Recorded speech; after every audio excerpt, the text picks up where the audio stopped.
Let's talk about the Night Circus. Let me be honest with you right in the beginning. I didn't like this book. The book was engaging enough that I felt that I wanted to finish reading it instead of dropping it like some other books, but at the same time, this book was boring enough that I didn't feel anything when I finished it. So the story is this. There are two magicians who come from two different schools of thoughts who take up students and have them fight each other until one of them is dead. That's how the winner is decided. They do this every couple of years and they're both like centuries old or something. The latest contenders in this competition are Celia and Marco, who at some point fall in love. So right off the bat, my expectations going into this book were to get good fights and a good enemies to lover romance. So good action, good romance. That's why I picked this book, and I got neither of that. So first of all, let's talk about the action. There is no fight, no direct confrontation, no magic blasts, nothing like that. The fights, if we can call them that, are just demonstrations of skills, and that is done through building various tents in a circus where Celia works and which Marco manages. The Night Circus is the venue of this battle or this game. And it's pretty, I guess. Like every time a new tent is set up, it's described in a pretty way. And that pretty description never made me feel odd or amazed.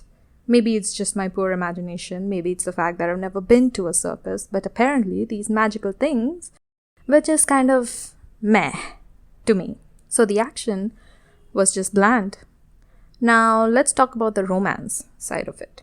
Celia only finds out that Marco is her opponent, and so they are properly meeting only halfway through the book. So the enemies side of the enemies to lovers is not actually there. It's mostly just the mentors telling their kids that, yeah, you have an opponent and you have to defeat that opponent and you have to improve your skills and blah, blah, blah. So half the fun is already gone.